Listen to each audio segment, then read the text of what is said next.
Welcome back. In this special follow-up to our main conversation in the previous video on our channel, we're focusing on practical hope and next steps, speaking directly to you, the partners of childhood sexual abuse survivors. If you missed that video, there's a link to it in the description. We know that this journey can be lonely and challenging, and it's easy to feel like you're just trying to survive day to day.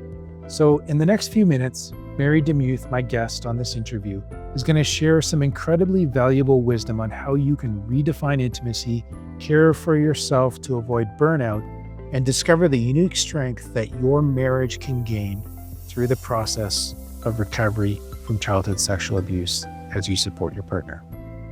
Let's get into it. Mary, let's start here. You write about the rage you feel when presented with a one-size-fits-all model of a sexy, godly wife. And for the couple healing from childhood sexual abuse, what does a healthy and whole intimacy actually look like? And you probably understand this, but just to be clear for our listeners too, I'm using intimacy here to mean like whole person connection, not just the sexual part or as a euphemism for sex, although you're welcome to speak to that aspect. But yeah, how can this couple give themselves grace and redefine success for themselves as they journey through this as part of their marriage? I think it's really important that we don't compare ourselves to quote unquote healthy couples, because that's where the shame comes in and that's where the accusation comes in. Why can't you just be like it? And usually it's not even like a real couple. It's just this thing we have in our head of why can't we be the ideal Christian couple?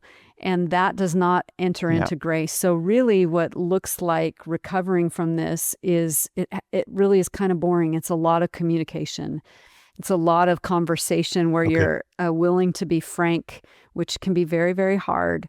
But you will not grow if you shut down. So the only way to grow through it is to talk it through and to, if you're in a safe marriage, to talk it through and be able to say what you're feeling and what's bothering you.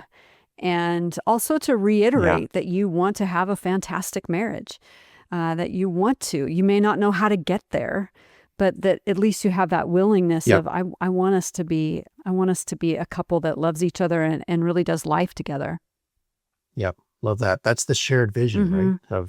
Which is part of intimacy, but also I hear you saying like you have to communicate, which is, that's the intimacy we're talking about, where the foundation of that lies. Loving a survivor through their healing can be a marathon, not a sprint, and it can be incredibly draining at times for both parties, I would imagine. Patrick mentioned his own struggles with anger and building emotional walls. So what practical advice do you have for the supporting partner on how to care for their own heart and soul in this process? How do they avoid burnout, and how do they find the support they need so they can continue to be that safe harbor for their survivor spouse? It's a humility of humbling themselves before the Lord and letting the Lord examine their heart and finding their identity in the Lord rather than in the marriage. I think we run into trouble when we're trying to define our identity by anything other than Jesus Christ and us being image bearers of God. It doesn't mean that, okay, well, if you have your identity in the Lord, then no one can ever hurt you. That's not true. You also have to healthily deal with your pain and anger. And if you can't seem to get beyond it, then maybe counseling would be helpful, or one-on-one with another person to be able to talk through it so that it's not inside of you anymore. Sometimes we just need to emote it, or we need to write it down, or we need to speak it into our phone, but we have to get it out of ourselves. Otherwise, it will turn into bitterness, cynicism, and disdain.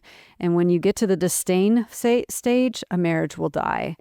And if you're constantly thinking the worst about the other person, you're very familiar, I'm sure, with the Gottman Institute at the University of Washington. The number one indication of whether a couple is going to stay married is whether they assume positive intent or not. And if they constantly assume the negative of the other, it's like a death knell to the marriage. So you have to get yourself to a place where you can forgive and process through your pain and try to keep short accounts with your spouse and with the Lord. Reminds me of a little bit of what we talked about in our last video, just about needing to be or create the safe spaces to talk through things and have the Mm-hmm. discussions. But also, like you say, the journaling or having a space to speak about what's happening for you with someone, like not your spouse, where you don't have to Mm-hmm. have that filter on of like, okay, how's it going to impact her or him if I Right. say Right. this? Mm-hmm. That's one advantage of a therapist is you can just say your experience in its rawest form and not have to worry Mm-hmm. about hurting the person that you love. And that can help you process too. Yeah, it's so good. Walking through something this intense can often feel like it's only about surviving day to day at times. I'm sure you remember phases or periods like that. Looking back at your own journey, Mary, in what unexpected ways can this process of healing together actually forge a stronger marital bond? Yeah, that's a good question. I think anytime you have shared vulnerability, you have a recipe for a deepened marriage. Now, that also is connected to a tenderheartedness and a kindness. If there's disdain or anger or wrath, then it falls apart. But the more there's that tenderheartedness there between the two of you, and again, looking at it like, let's look at this problem as the enemy, and we're going to go for it together, Yeah. side by side, versus Yeah. facing each other and finding the enemy in each other. Yes. So having that common villain, as well as a common direction and a common hope for your marriage, will help you not turn on the other. Yeah. No, I love it. Makes a ton of sense for sure, just facing that thing together. Do you mind if I ask this? Like, was there any way, like, writing the book or having Patrick contribute parts of the book, like, did that help you guys, like, realize, hey, we have this, like, thing together, this story together? I'm sure that must have had an impact on the connection that you felt.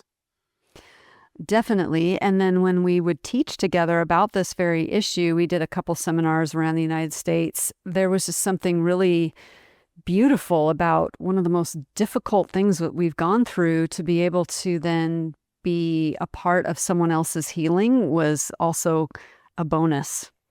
It just impresses me that this process, if it's us together looking at something as a couple, it creates a sense of shared story or shared history, Hmm. which is such a different thing than we got this problem that we're always trying to fix or get around or break through or suppress. Right. Yeah. And then it becomes, like you said, a mutual problem. It may have been that it happened to me, and we could say, well, it's, their fault. Yes, but this is a shared problem now that it's happened to me, Yeah. because we're a team, we're a couple. So it Yeah. may not have happened to you, it happened to me, but it's still our problem. And that there's togetherness implied in that. Hmm. Yeah.